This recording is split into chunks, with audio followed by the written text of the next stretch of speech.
Instrumen gravimeter kita lihat di sini ada dua jenis yang sangat populer nih, sering dipakai di dalam eksplorasi kebumian, yaitu Sintrex CG5 dan Lacoste Stromberg. Dua-duanya ini adalah alat yang populer. Ini mungkin sekitar 15 tahun terakhir ini yang populer ya. Ini yang mungkin 20 tahun atau 30 tahun yang lalu yang populer, tapi kedua-duanya masih berjalan sampai sekarang. Prinsip instrumen gravimeter sendiri adalah pegas yang digantungkan dengan sebuah massa. Ya, ada pegas nih, pegas dan massa. Kemudian di sini ada skala bar.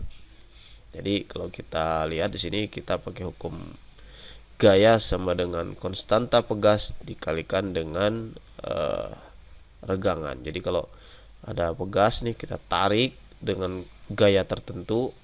Di sini gayanya diwakili oleh berat benda ya, M kali G, kalikan dengan ditarik oleh gaya, maka dia akan mengalami regangan.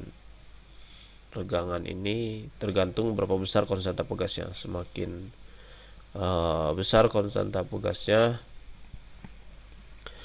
berarti kalau semakin besar konstanta pegasnya berarti regangannya semakin kecil ya. Nah, gitulah.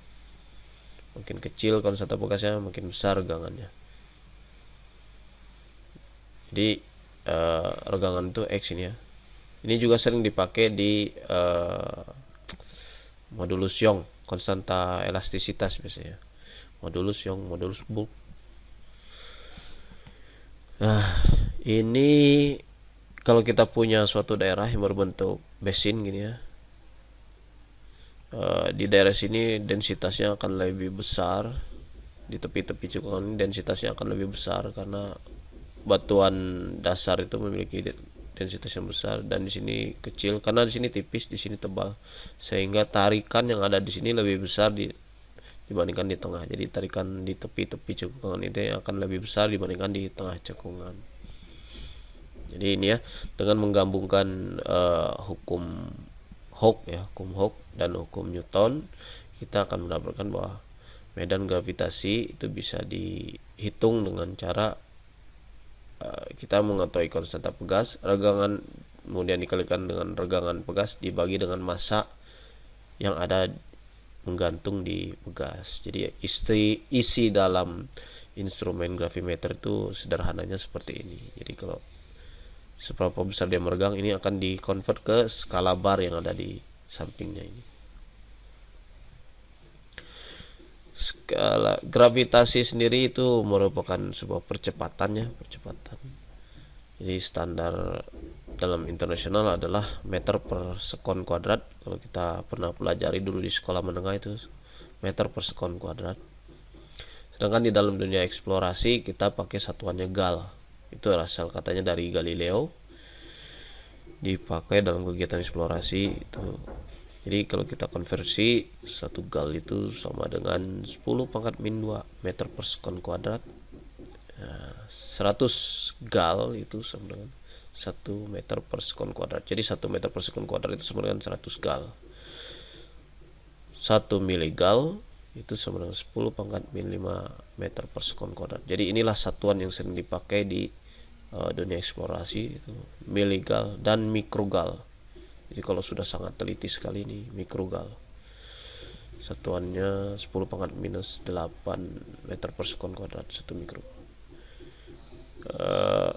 Variasi gravitasi di bumi sendiri itu dari ekuator bumi sampai ke kutub itu bisa mencapai 5 juta mikrogal.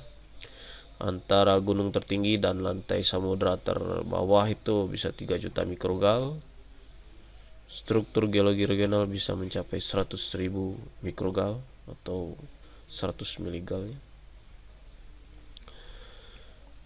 Ingat, bisa kita sebagai acuan nih, regional struktur ini 100 miligal. Jadi kalau kisaran kita, data kita sudah sampai 100 miligal, kita sudah mencapai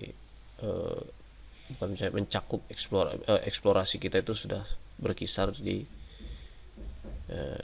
studi regional. Kemudian ini ada efek dari pasang surut akibat peredaran bulan dan matahari, itu bisa mencapai 300 mikrogal atau 0,3 miligal.